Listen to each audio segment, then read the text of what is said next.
Alright class, today's lesson we're going to talk about is lesson number 3, isotopes. The big idea here is that isotopes are the same atoms just with different numbers of neutrons. So what we're going to talk about here is what is an isotope and why are isotopes important, as well as how do we calculate the various percentages of isotopes. So, one of the big things we know is what are ions? Ions are atoms with different number of electrons. Okay, that's what we know as ions. Well, we also know that atoms have different number of protons, because if the number of protons changes, that changes our atoms. Then what are isotopes? Well, isotopes then are atoms with different number of neutrons. Okay, that means they'll have the same number of protons.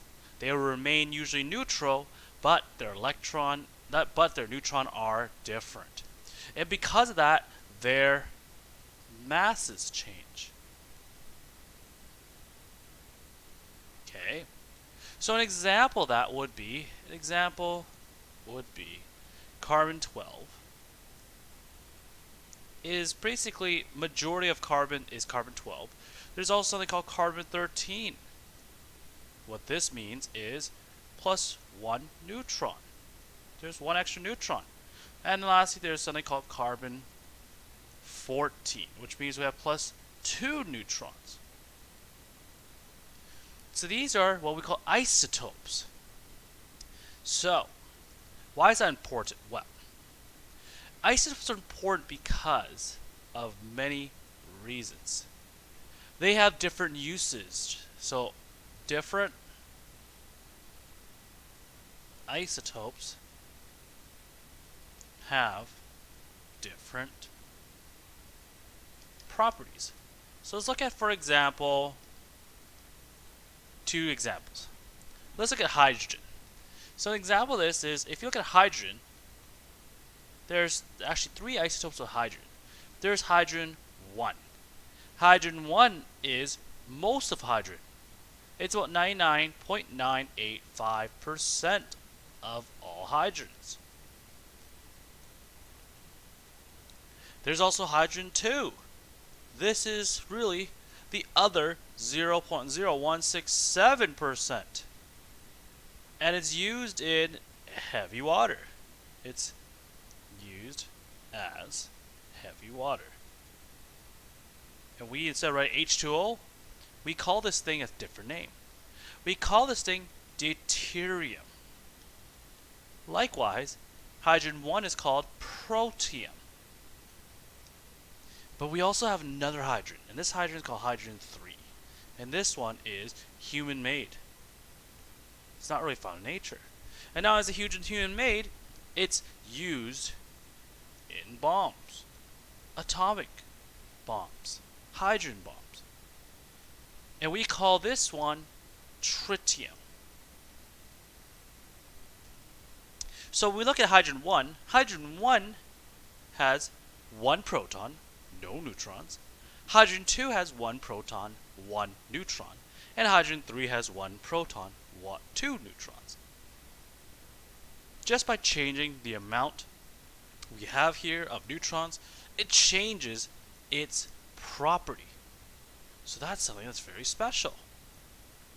So how do we write the chemical symbols of isotopes? Well, what we do is we use standard atomic notation. And what this means is you drop the atomic number. So what it'll look like is, if you were to write oxygen, you have oxygen 16. Or you have oxygen 18, for example. So as you see, only the masses show. So let's practice finding the number of protons, neutrons, electrons from the following. So if you look at our periodic table, for example, so if you scroll down to our periodic table, we have our periodic table has the specific masses, but what we need to know is how do we find the protons, neutrons, electrons from these information given? So if we look at uranium-238, again, what we gotta write is P, N, E.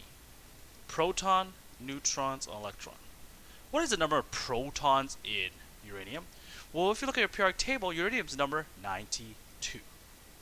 Because it's uranium atom, its proton number and electron number must be the same, so it's 92 electrons as well. Then what is the number of neutrons? Well, this number 238 means it's the mass.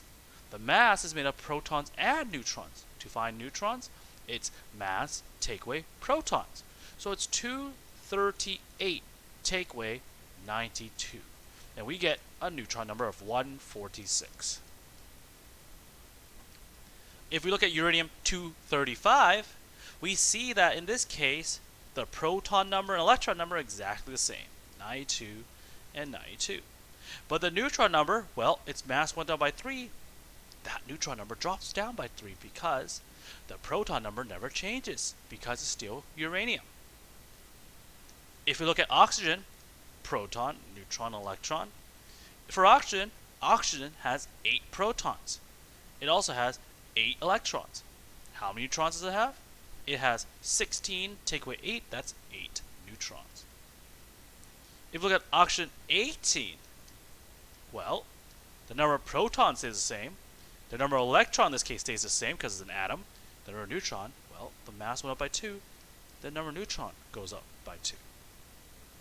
The last question here is talking about oxygen 18 ion.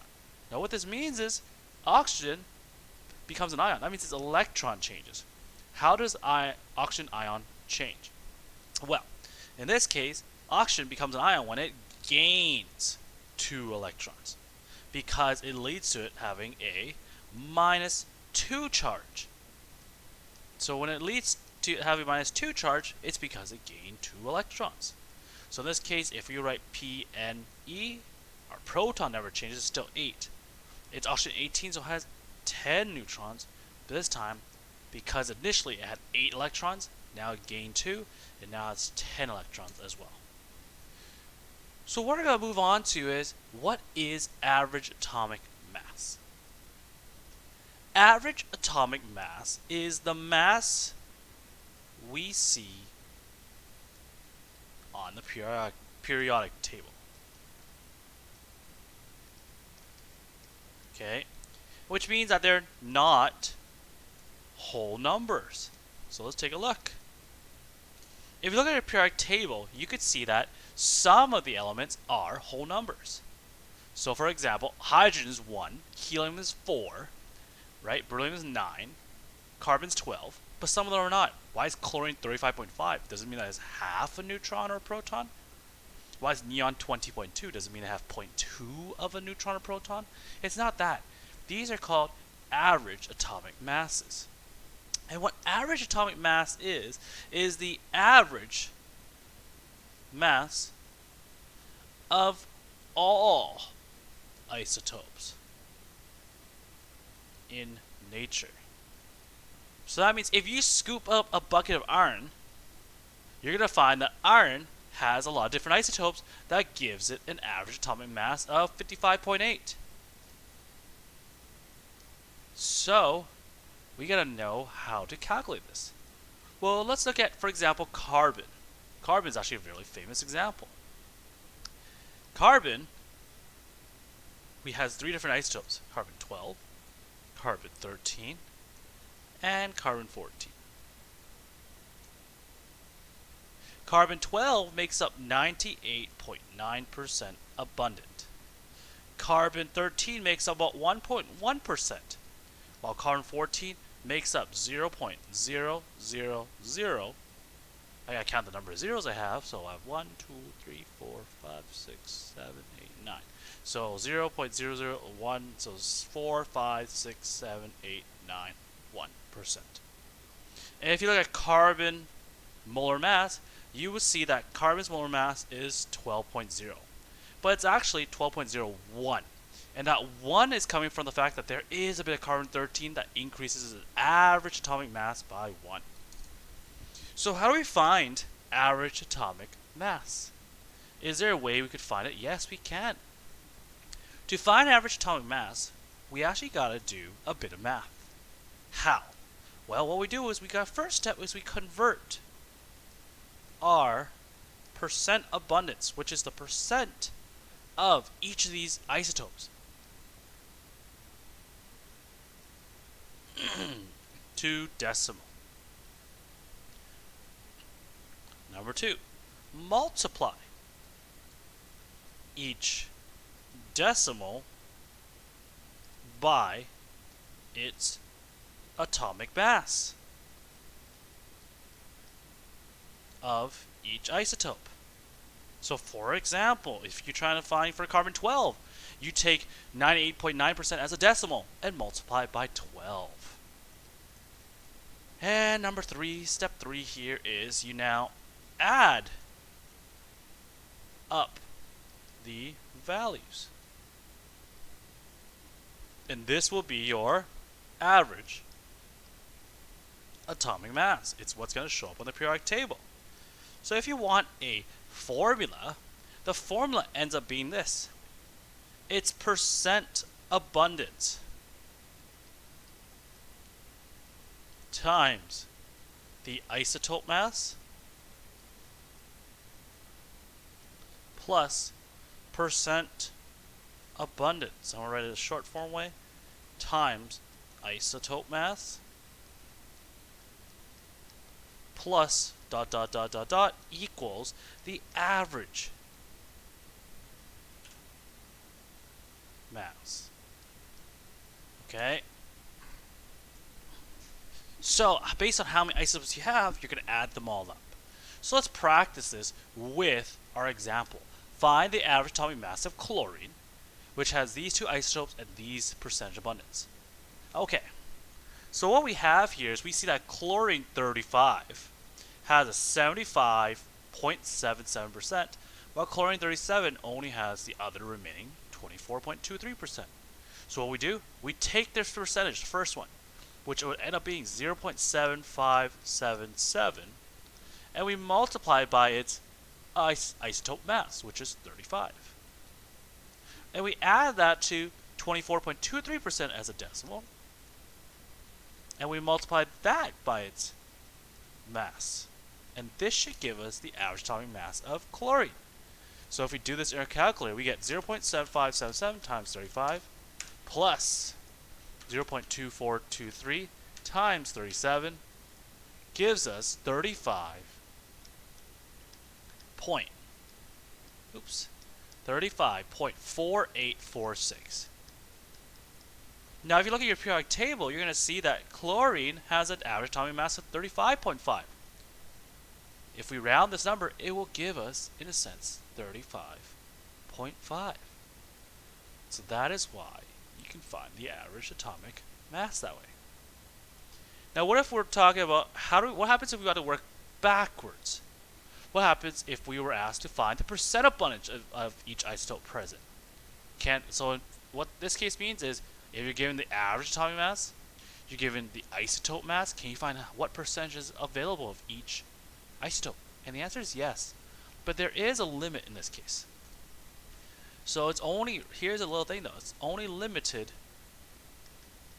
to elements with two isotopes, like chlorine, for example. Okay, so what do? Well, step 1. We know all percents add up to 100%, or if you write it as a number, it's 1.00. So you could use an equation to solve. You use this equation, which is that percent abundance, the previous equation we have, times the mass of its isotope, plus percent abundance times the mass is equal to average mass. Okay, so this is from the previous example we did, but what do? Well, if this percent right here was, say, for example, 60, it was 60, What must this percent be? It must be 40. Well, if we write these as decimals, it's 0.6 and 0.4. Likewise, if this one was, let's say for example, 52, then this one right here must be 48. Okay, but our percentages aren't given. So what do we do? Well, how'd you get the fact that if this one is 60, how'd you get that this is 40? Well, you would have done 1.00 minus 0.6. That's equals 0.40. You subtracted whatever you get here from 1. Okay, so we don't know what the percentages are. Can we give them a variable? Yes, we can. What we end up getting is, if this percent abundance is x, we just give it a variable x, times its mass, plus, what would this one be? This percentage abundance will be 1 take away x times its mass is equal to the average.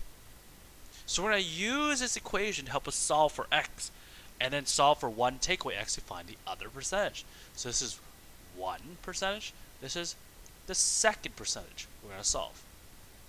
Okay, so let's practice that with example number 3. Nitrogen has an average atomic mass of 14.007. The two isotopes that make up nitrogen are nitrogen 14 and 15. Let's go find what the percent abundance is. So if you were to set up this equation, you would see that you have some percentage. Let's set that this one, let percent of nitrogen 14 equals x. Okay, let's let nitrogen 14's percentage be x. What that will look like is you're going to have x times 14, because that's the mass of 14, plus, well, what's the percentage of nitrogen 15? We don't know, but we do know it's going to be 100% take away x. So it's 1 take away x times 15, because that's the mass of nitrogen 15, is equal to its average atomic mass. And now here's some algebra we gotta solve. So we gotta make sure first thing is we distribute property, because distributive property is still applied here. So what you're gonna get is you're gonna get 14x plus 15 minus 15x is equal to 14.007. If you combine like terms and subtract both sides by 15, you're going to get negative x is equal to whatever this number is equal to, which is 14.007 take away 15. That's equal to 0.993 negative. So that means in this case, x is equal to 0.993. That means the percentage of nitrogen 14 in this case is, so N14 is going to be 99.3%. What's nitrogen 15 going to be? Nitrogen 15 is going to be the other remaining percent. It's 100% take away that. It is going to be 0.7%. So make sure you practice this example enough times to finally get. What you can do is maybe instead of, see if you get these percentages back out by using chlorine 35 and chlorine 37 and this average atomic mass. See if you get back these percentages. This formula is going to be the same no matter what.